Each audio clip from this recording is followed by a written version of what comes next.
Graça e paz, irmãos.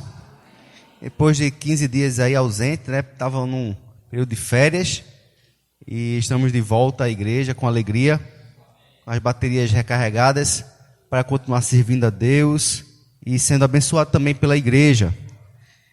Irmãos, hoje nós comemoramos secularmente o Dia dos Pais. Mas o Dia dos Pais é porque nós temos um pai. E aí eu acho que nós devemos comemorar sim o nosso pai, que é o nosso Pai do céu. A Ele deve ser toda honra e glória. Nós somos apenas aqueles que Deus colocou aqui na terra para cuidar dos filhos, que os filhos que são dele também. Devemos louvar e engrandecer o nome do Senhor, que é nosso Pai. Ele é o nosso grande Pai. E o nosso Pai que diz assim, mesmo que uma mãe, ainda que uma mãe venha a se esquecer de ti, eu não me esquecerei. Esse é o exemplo de Pai. Nós, como pais aqui na terra, temos que olhar para esse grande Pai e ser iguais a Ele. Ele é a razão da nossa vida. Ele é o grande exemplo de paternidade. Eu queria abrir com vocês, irmãos, uma parábola. Não sei se você conhece a parábola do pai compassivo.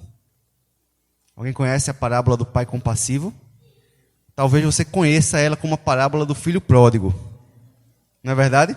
Mas eu não acredito que é esse o nome correto. Porque o foco da parábola não está no filho pródigo, e sim no pai que é compassivo. Então vamos abrir o texto que está lá em Lucas, no capítulo 15, a partir do versículo 11. Nós vamos ler esse texto e nós vamos ver que tipo de pai Deus é. Que tipo de pai Ele é?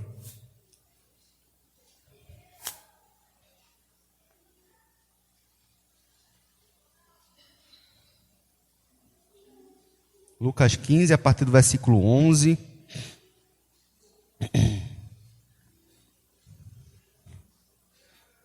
Estou na Nova Almeida atualizada.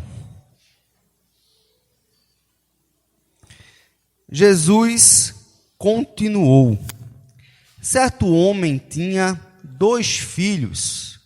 O mais moço deles disse ao pai: Pai, quero que o Senhor me dê a parte dos bens que me cabe.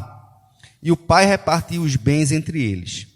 Passados não muitos dias, o filho mais moço, ajuntando tudo o que era seu, partiu para uma terra distante e lá desperdiçou todos os seus bens, vivendo de forma desenfreada.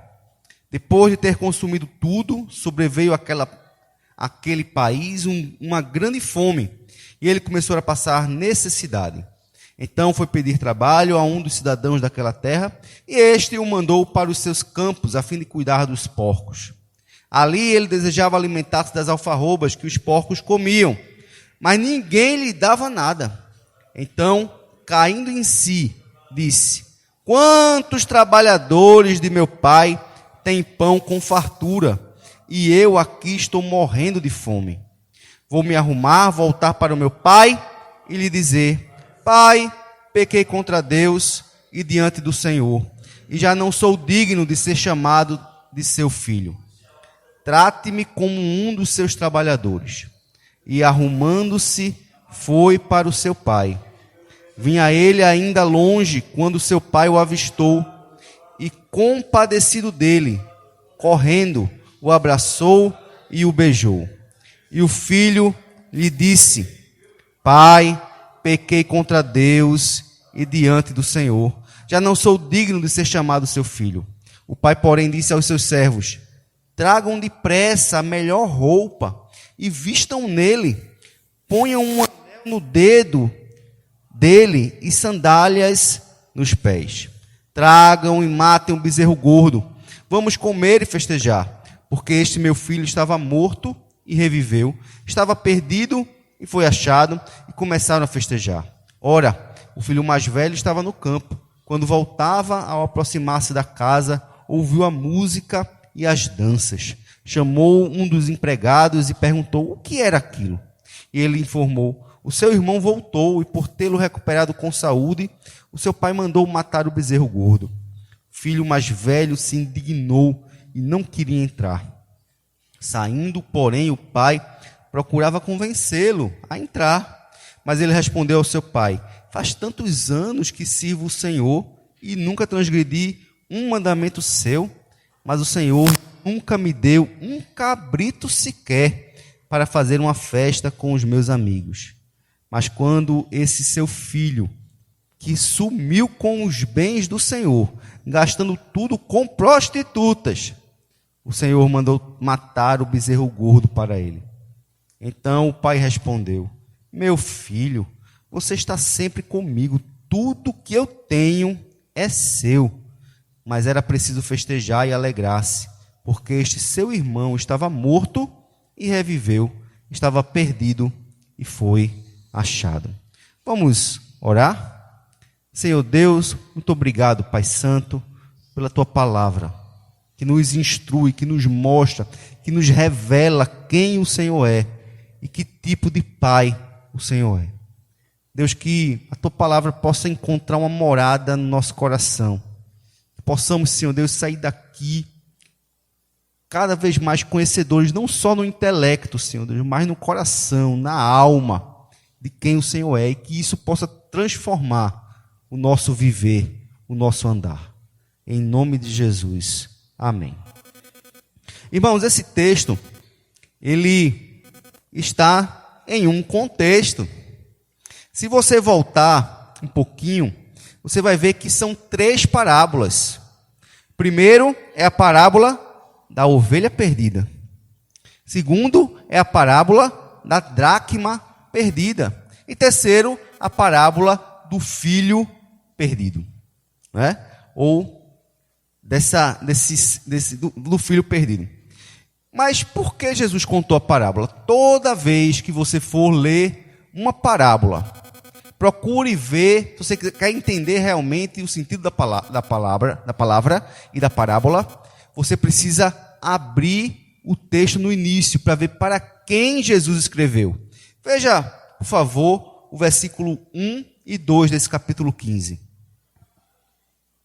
Aproximavam-se de Jesus quem? Todos os publicanos e pecadores para o ouvir. Os fariseus e os escribas murmuravam, dizendo: este recebe pecadores e come com eles. Então Jesus lhes contou esta parábola. Jesus estava no campo e as pessoas se chegavam a ele. Pessoas pecadoras, publicanos, pecadores, talvez prostitutas, pessoas perdidas, bêbadas, pessoas que estavam precisando ouvir de Jesus uma palavra, um alento, tomar uma direção na vida, entender quem era aquele homem que diziam que era o Messias.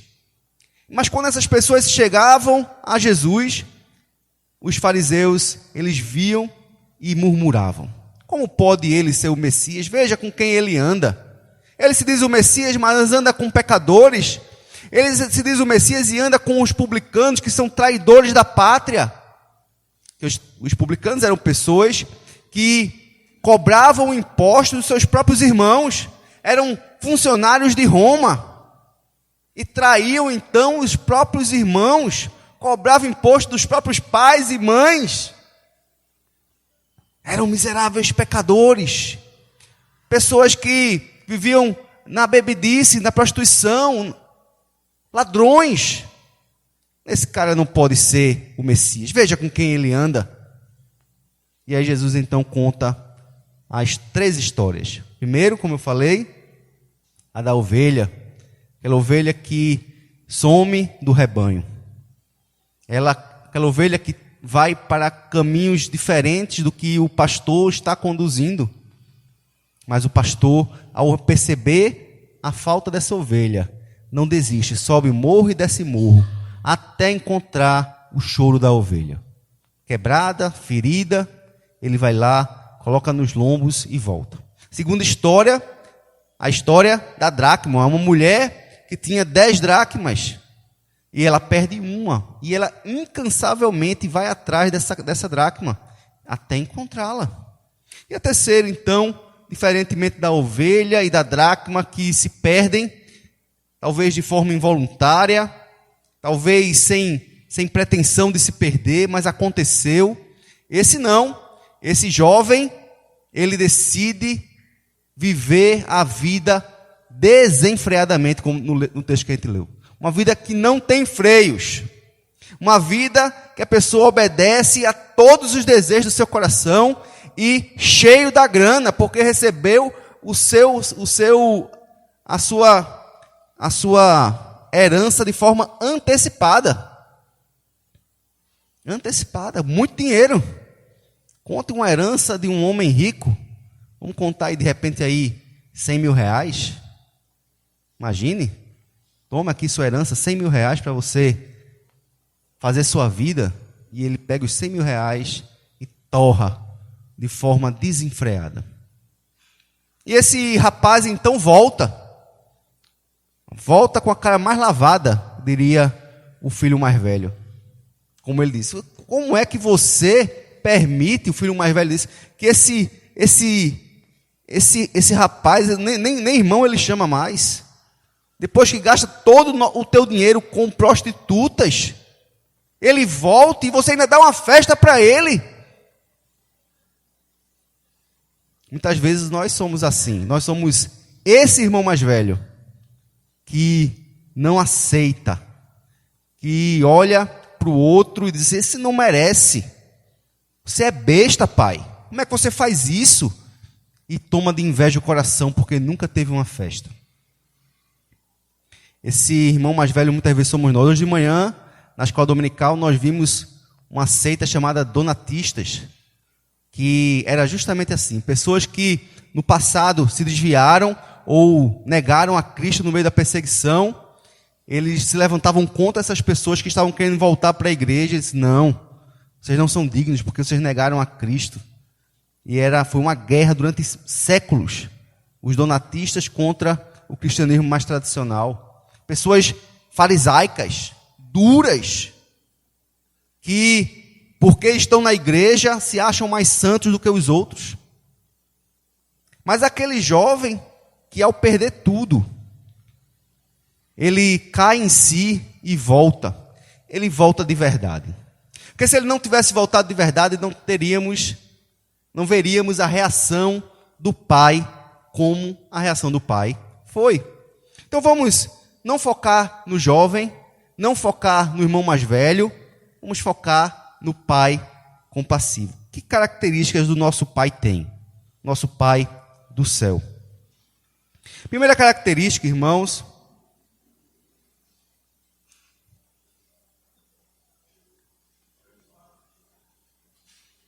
primeira característica é que esse Deus é um pai que se entristece quando o filho se afasta, mas permite que nós tomemos as nossas escolhas. Deus, ele não fica feliz quando alguém se afasta. Ele se entristece de verdade, mas ele permite. Ele permite que você tome as suas decisões. Hoje de manhã nós estudamos aqui e não existe livre-arbítrio, ou seja, aquela doutrina que diz que nosso arbítrio, nosso desejo não está contaminado e, portanto, nós podemos desejar a Deus e escolher Deus. Não existe livre-arbítrio porque nós somos mortos em delitos e pecados, então nós não podemos desejar Deus. O que existe é uma livre agência, nós podemos escolher coisas dessa vida, escolher com quem casar, escolher que carro comprar, onde eu vou morar, que roupa eu vou comprar, que shampoo eu vou usar. Podemos sim escolher coisas nessa vida. Podemos escolher qual a igreja nós vamos congregar. Isso nós podemos. Deus nos dá essa liberdade. Nós podemos sim escolher se vamos servir ao Senhor quando somos nessa igreja ou em outra igreja. Se vamos ficar ou se vamos sair da igreja. Nós temos até essa liberdade de nos desviar dos caminhos do Senhor. Se somos crentes, um dia pode acontecer de você esfriar.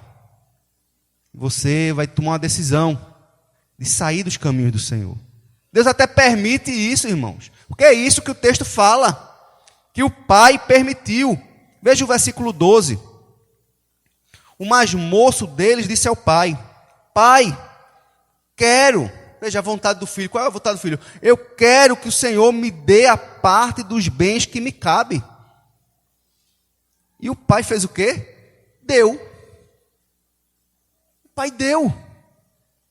Repartiu os bens entre eles. Passados não muitos dias, o filho mais moço, ajuntando tudo que era seu, partiu para uma terra distante e lá desperdiçou todos os seus bens, vivendo de forma desenfreada. Você acha que o pai não sabia o que é que ele queria? Claro que o pai sabia. Mesmo assim, o pai deu. Nós temos essa liberdade, irmãos, entre aspas, de agir como a gente quer. Deus vai se entristecer se você agir mal, se você pecar, se você afastar do caminho do Senhor. Mas Ele permite que você vá. Lá em Tiago 4, versículo 5, diz assim: ou vocês pensam que é em vão o que as Escrituras dizem? É com ciúme que por nós anseia o Espírito, que Ele faz habitar em nós. Irmãos, o Senhor, Ele se enciúma de nós quando nós damos o nosso coração para outros ídolos. Fazemos no nosso coração um templo ou um altar para ídolos falsos. Deus, Ele se enciúma de nós. Ele deseja o seu coração. É tudo que Ele pede de você. O que é que Deus requer de nós? Filho meu, dá-me o teu coração. E quando você dá o seu coração para outro, Ele se entristece. Porque Ele quer você, Ele ama você, Ele deseja você aos pés dEle, no caminho dEle, ao lado dEle, se relacionando somente com Ele. Ele quer ter intimidade com você, e foi por isso que Ele mandou Jesus morrer na cruz, para ter intimidade com você, para reatar esse relacionamento. Você era escravo do pecado, Ele te tirou das trevas, te colocou numa rocha, pôs um novo cântico nos teus lábios. E aí você então se entristece com Ele, não sei porquê, ou se entristece com alguma coisa, ou dá vazão à sua carne, dá vazão aos desejos, e você esfria, e você vai cada vez mais se afundando até o dia que você sai da presença do Senhor. O Deus que te amou, que te buscou nas trevas, e você decide dar as costas para Ele. Deus permite. É esse o Pai que nós temos. Ele não é um ditador. Apesar de você ser dele, de Ele ter te comprado, e dele ter todo o direito sobre sua vida, e dizer não, porque Ele é o teu Senhor. Mas Ele não diz não. Ele diz, tudo bem. Você quer? Tome. Tome. Lá em Deuteronômio 30, versículos 19 e 20, diz assim: hoje tomo o céu e a terra por testemunhas contra vocês, que lhes propus a vida e a morte, a bênção e a maldição. Escolham, pois, a vida, para que vivam, vocês e seus descendentes, amando o Senhor seu Deus, dando ouvidos à sua voz e apegando-se a Ele, pois disto depende a vida e a longevidade de vocês. Escolham a vida para que habitem na terra do Senhor, sob juramento. Prometeu dar aos pais de vocês, Abraão, Isaque e Jacó. Então Deus, Ele quer que nós escolhamos a vida. É um texto que está falando para o povo de Israel, um povo que conhecia o Senhor. Escolham a vida, escolham a mim, escolham me adorar, mas fiquem à vontade. Deus, Ele não mendiga a sua adoração. Ele não mendiga por você. Ele não precisa de você, mas Ele ama você. Ele deseja você, Ele anseia por um relacionamento íntimo contigo. Mas Ele permite que nesse aspecto horizontal, como falamos hoje de manhã, você tenha livre agência e possa agir como você quiser. Segunda coisa, irmãos, o nosso Deus é um Pai que nos vê de longe. O versículo 20, a parte A do versículo, Diz assim: e arrumando-se, foi para o seu pai. Vinha ele ainda longe, quando seu pai o avistou. A ideia aqui, irmãos, é de um fazendeiro, que parece que todos os dias ele ia para a porteira da fazenda. Todo dia ele ia em um determinado horário para a porteira da fazenda, na expectativa: será que meu filho vem hoje? Será que meu filho volta para casa? Será que ele vai dar esse passo? E ele espera, dia após dia. E ele, de longe, ele enxergou o filho. De longe, quando ele vê o filho, ele sai correndo. O Salmo 139, versículo 1, é um salmo maravilhoso que mostra o conhecimento de Deus, a sua onisciência, no qual diz assim: Senhor, tu me sondas e me conheces. Se tem alguém que lhe conhece, irmãos, é Deus. Nem você mesmo conhece a você mesmo. Nem nós sabemos determinadas atitudes que nós praticamos, nem nós sabemos por que praticamos tais coisas. Porque muitas vezes o bem que a gente quer fazer, a gente não faz. E o mal que a gente não quer, a gente vai e faz. Nem a gente sabe o porquê. E você se pergunta: por que, Senhor? Por que, Senhor? Mas Ele nos conhece. O salmista diz: Senhor, tu me sondas e me conheces. Deus conhece você profundamente. Sabes quando me sento e quando me levanto. De longe conheces os meus pensamentos. Observas o meu andar e o meu deitar. E conhece todos os meus caminhos. Deus conhece, irmãos.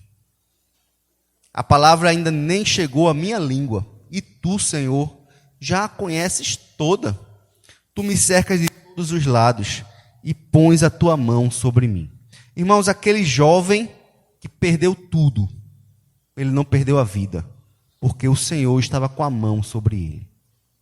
Quantas e quantas vezes, irmãos, nós andamos por caminhos escabrosos, tenebrosos, na escuridão, fazendo coisas ocultas que ninguém sabe, mas Ele sabe. E você não pereceu, você não foi destruído, porque a mão do Senhor estava te cercando, cuidando de você, apesar de você ser quem você é, e apesar de não haver merecimento da minha e da sua parte. Mas o Senhor, Ele nos conhece, Ele está nos cercando, Ele nos vê de longe. Pode ir para onde você for, pode fazer o que você quiser fazer, o Senhor está de olho em você, está pronto para reagir quando você agir. Hoje de manhã também nós estávamos estudando e vimos que a salvação de Deus, ela é no sentido monergístico, ou seja, a salvação é unidirecional, só Deus é quem age na salvação do homem, porque o homem está morto em delitos e pecados, ele morto não consegue desejar Deus, porque o seu coração é totalmente inclinado para o pecado, é como um porco que ele só deseja a lama, porque no seu DNA, na sua pele, existem substâncias que queimam a sua pele, coçam, e ele precisa da lama para poder aliviar. Então ele deseja a lama, ele nem sabe por que deseja a lama, mas ele deseja a lama. Assim é o ser humano sem Cristo, só deseja a lama. E ele não tem como desejar a água limpa, porque ele é porco. Assim somos nós, irmãos. Então a salvação é monergística, é unidirecional, é Deus quem vem até nós, transforma nosso coração e coloca no nosso coração um desejo por Ele. Passamos a desejá-lo. Quando passamos a desejá-lo, aí sim, Senhor, eu quero, Senhor, eu preciso, me perdoa. Não é sinergístico, não é você que dá um passo e Deus vem então à sua direção. Na salvação, não. Mas na volta para casa é. Na volta para casa, você precisa dar o passo. Você precisa se levantar, feito fez o jovem desviado, e decidiu, teve uma ideia: eu vou voltar para a casa do meu pai. Eu vou voltar. Lá, até os escravos, até os servos têm comida em abundância. E eu vou dizer assim: Senhor, Pai, pequei contra ti e contra Deus. Não sou digno de ser chamado teu filho. Ele então levanta-se, arruma suas coisas e vai. Ele dá o passo, decidido a voltar. Ele não sabia se voltaria a ser filho, mas ele sabia que o pai, pelo menos, o acolheria como um servo. E aqui então, na sua volta, o Senhor o vê. O Senhor vê. E ele parte em direção ao filho. É o terceiro ponto. Ele é um pai rico em compaixão e misericórdia, e que tem pressa de nos abraçar e de nos beijar. Veja o texto do versículo 20, a parte B do versículo, que diz assim: compadecido dele, correndo, o abraçou e o beijou. Deus, quando viu o seu filho, o pai, quando viu o seu filho, lá longe, ele sai correndo. Aquela ansiedade, aquele desejo de ver o seu filho, finalmente estava acontecendo. Então ele parte em direção ao filho, corre, o abraça, o beija, não deixa que ele fale quase nada. Ele começa a falar, aí ele chama os servos: tragam a túnica, tragam. É um Deus compassivo. Efésios 2, 4 e 5 vai dizer que, mas Deus, sendo rico em misericórdia. Irmãos, Deus é rico em misericórdia. Ele é cheio de ternas misericórdias. As misericórdias dele se renovam, são infinitas. Todas as manhãs a misericórdia de Deus se renova. Já parou para pensar que a cada segundo no globo terrestre é manhã? No globo terrestre desse planeta Terra, todo o tempo existe um lugar na Terra que está amanhecendo.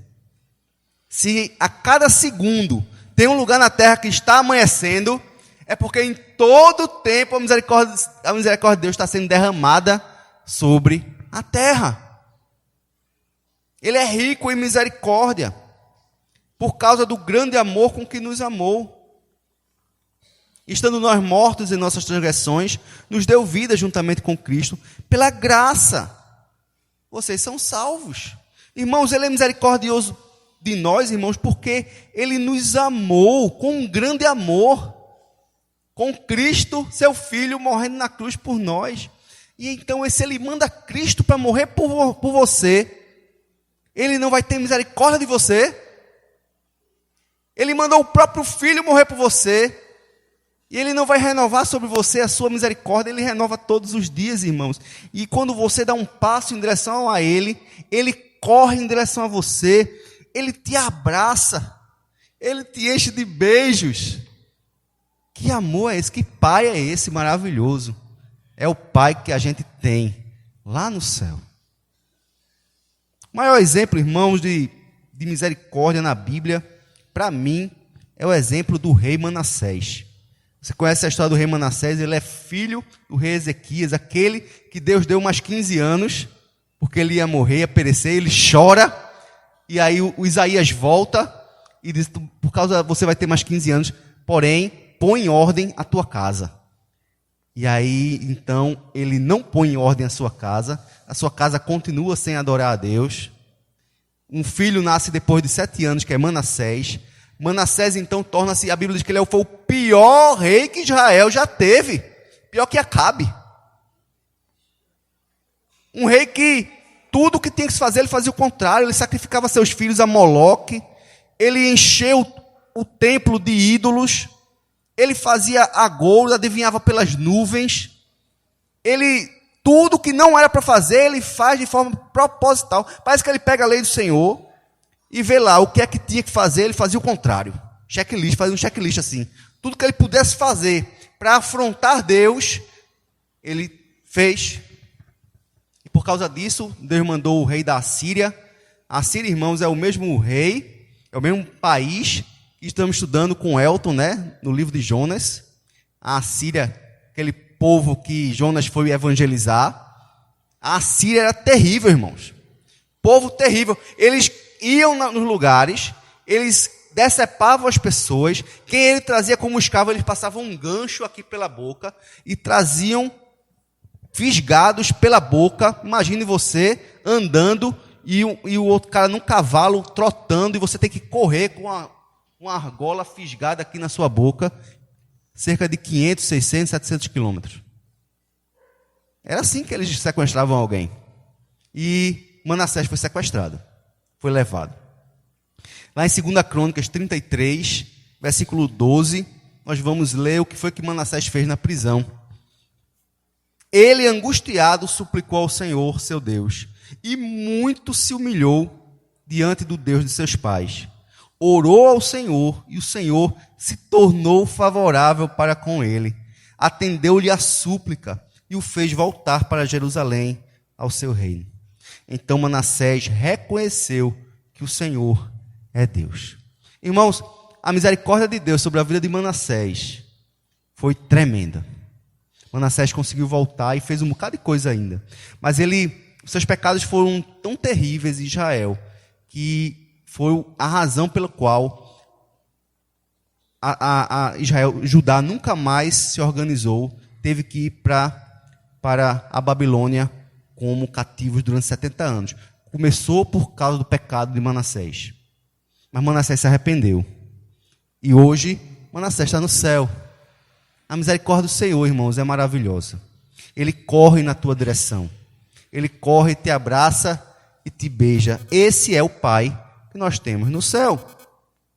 Quarta coisa, irmãos, é que Deus é um Pai que, além de perdoar, Ele devolve a nossa dignidade. Ele não é aquele que deixa você voltar a frequentar a igreja, mas tu vai ficar no banco aí, ó. Tu senta no banco, parafusa aí, fica aí.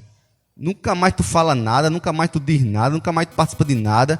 Tu vai estar aqui pela misericórdia, porque a gente está tendo muita compaixão de tu. Não é assim que Deus age. Ele nos dá a dignidade novamente. O versículo 21. Versículo 21 não. O versículo 22 diz assim: o pai, porém, disse aos servos: tragam depressa a melhor roupa e vistam nele.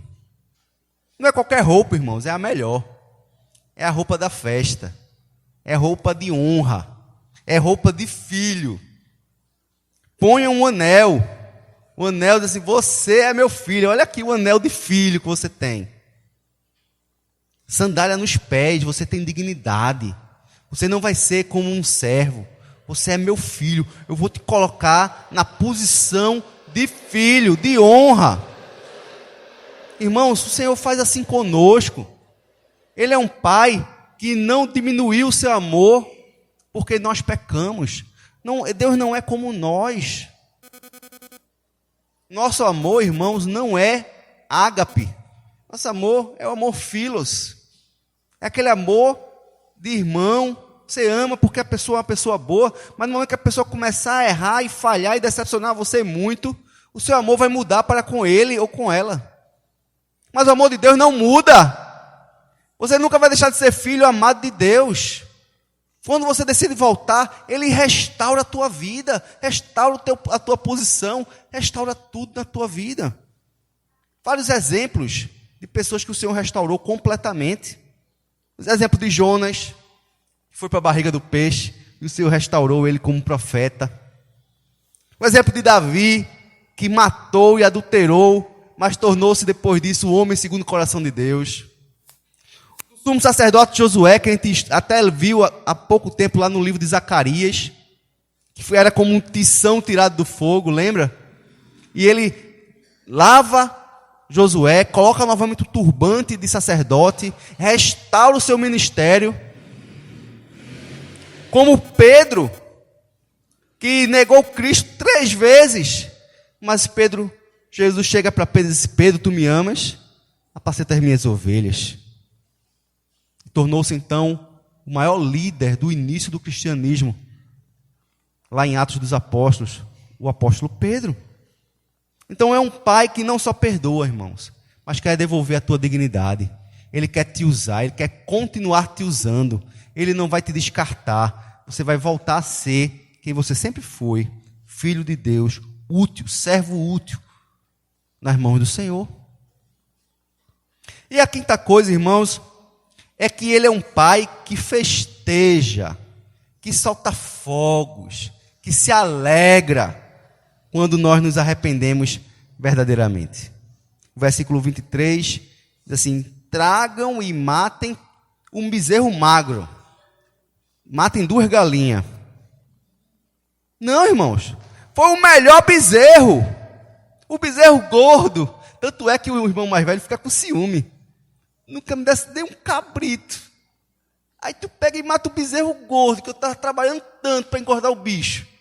Aí tu pega e dá o melhor. É o bezerro gordo, irmãos, que o Senhor mata para comemorar. Deus não tem pirangagem para comemorar a sua vida, para comemorar o seu retorno.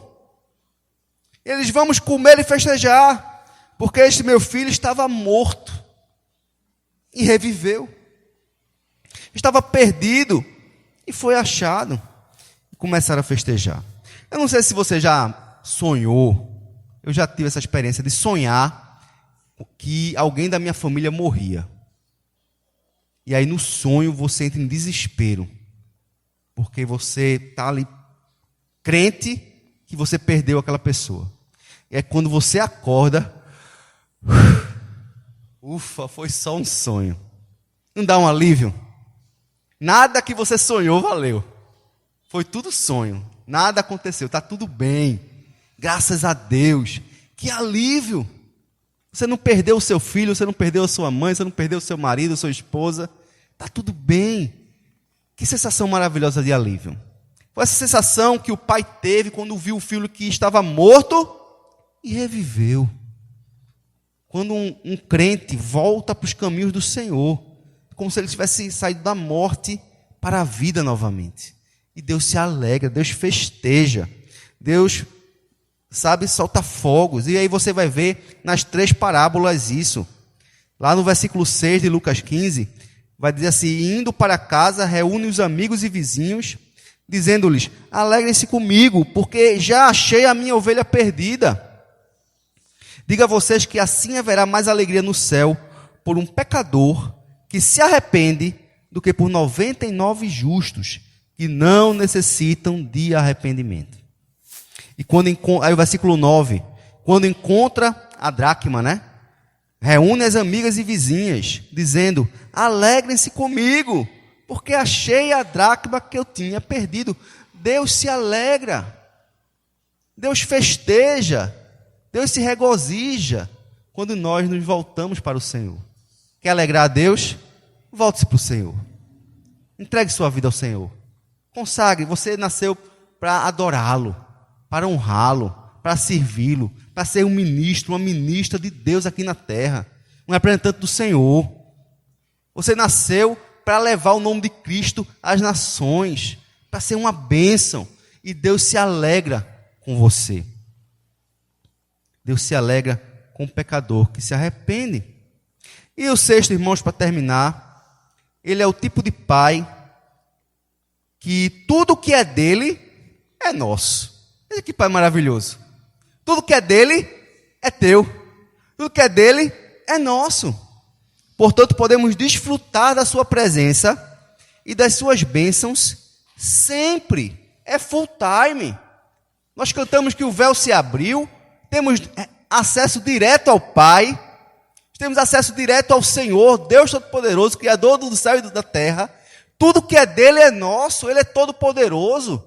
Ele é nosso Pai que se alegra em dar aos seus filhos bênçãos sem medida. Veja o versículo 28 até o final. O filho mais velho se indignou e não queria entrar. Saindo, porém, o pai procurava convencê-lo a entrar.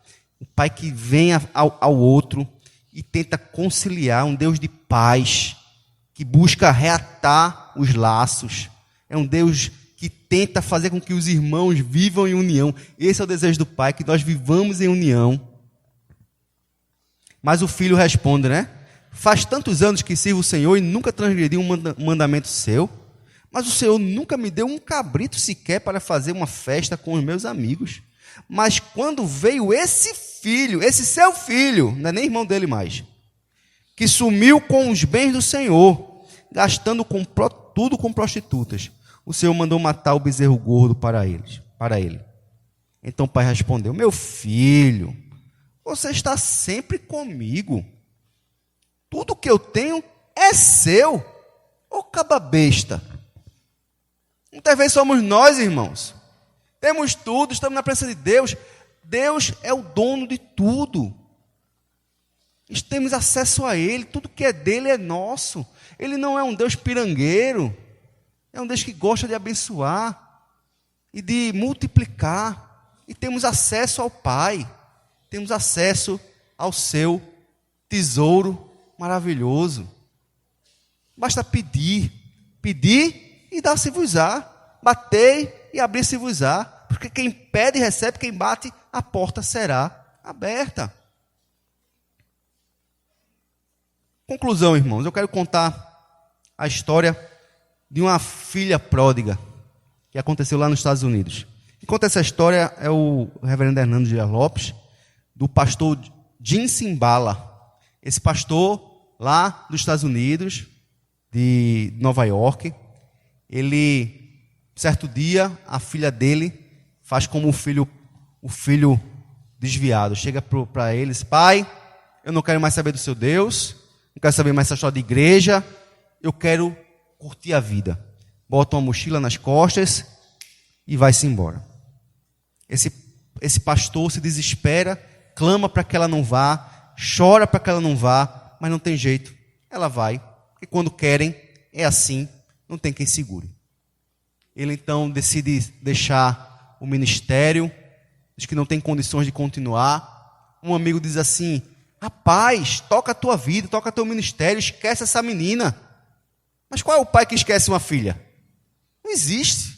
E esse pai então destroçado, esse pastor destroçado, ainda pede oração na igreja, mas o tempo vai passando e nada acontece. Ele vai então minguando no seu ministério, até um dia que resolve fazer, como nós fazemos anualmente aqui, uma vigília de oração. E uma irmã se levanta e diz assim: pastor, nós nunca oramos por sua filha como deveríamos orar. Hoje nós vamos levantar um clamor sobre sua filha. Então eles fazem uma roda, dão as mãos, e ali há choro, há gemido, há clamor, de madrugada. Sabe aquela oração, irmãos, assim, que não tem como o céu não escutar, que abala céu e terra, aquele clamor em que há lágrimas e choro, a igreja toda clamando em alta voz por esse milagre. E passados então, e aí quando ele chega em casa de manhã, vindo a vigília, ele chega em casa para sua esposa assim: minha amada, algo aconteceu, Deus ouviu a nossa oração. E ali ele já estava com o coração tranquilo. Assim como Ana, depois que pede a Deus um filho, e o sacerdote ele diz assim: seja feita como a tua vontade, e ela volta ali, não chora mais, já volta para casa feliz. Ele voltou para casa então nesse dia feliz, porque sabia que Deus tinha ouvido a oração. 3 dias depois, quem chega na porta da casa? A filha. Quem abre a porta é a mãe. Ela entra, agarra-se nos pés do pai que estava dentro do quarto, e diz assim: pai, o que foi que aconteceu na madrugada de 3 dias atrás? Porque escamas caíram dos meus olhos, eu senti que laços se romperam na minha vida, Jesus Cristo me libertou. E ali então ela se reconcilia com Deus e com o Pai, e foi resgatada.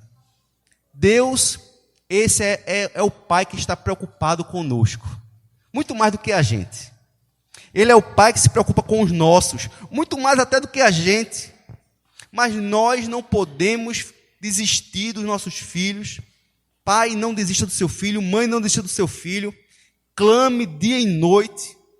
Bote diante de Deus, porque o desejo de Deus é resgatar os nossos filhos, é trazê-los de volta. A parábola prova que Deus ama aqueles que se convertem, que se voltam, e Ele age, e Ele vai atrás também como uma ovelha perdida, e Ele busca aquele que está perdido. Nós não nos prostremos frente às palavras das pessoas que dizem que não tem jeito, fulano já faz muito tempo, não volta mais, acabou. Não, irmãos. Não desista, Deus não desiste. Deus é esse Pai que não desiste. Não desistamos também. E se você está longe dos caminhos do Senhor, é dia de você voltar, porque hoje vai ter festa no céu. O Senhor vai te resgatar, te transformar, né? Tirar o coração de pedra, colocar um coração de carne, pelo sangue de Jesus. Sangue de Jesus que purifica todo pecado. Hoje será derramado na tua vida, se você clamar nesse instante. Vamos ter um tempo de oração. Se você está longe dos caminhos do Senhor, apesar de estar frequentando a igreja, você pode estar longe dos caminhos do Senhor, volta ao Senhor. Se você está realmente longe dos caminhos do Senhor, mas está aqui hoje por um acaso, volte-se para o Senhor. O Senhor é esse Deus maravilhoso, que quer te salvar, que quer te curar, que quer devolver a tua dignidade. Ore nesse instante, busque a face de Deus, busque esse Pai maravilhoso de amor.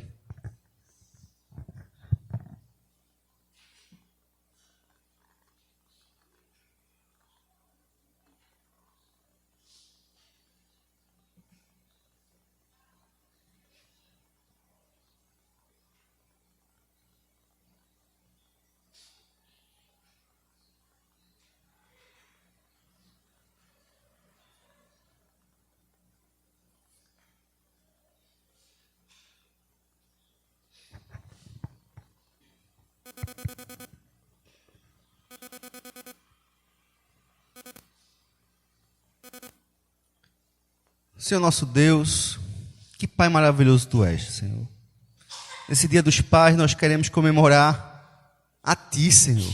Queremos engrandecer a Ti, porque Tu és um Deus amoroso, compassivo, um Deus que não desiste de nós, um Deus que vai em nossa direção, nos traz de volta para os Teus caminhos. Obrigado, Senhor, porque o Senhor não desiste de mim, o Senhor não desiste de cada um aqui, Pai. Somos Teus filhos, o Senhor nos ama profundamente e nós queremos Te amar também, Senhor, profundamente.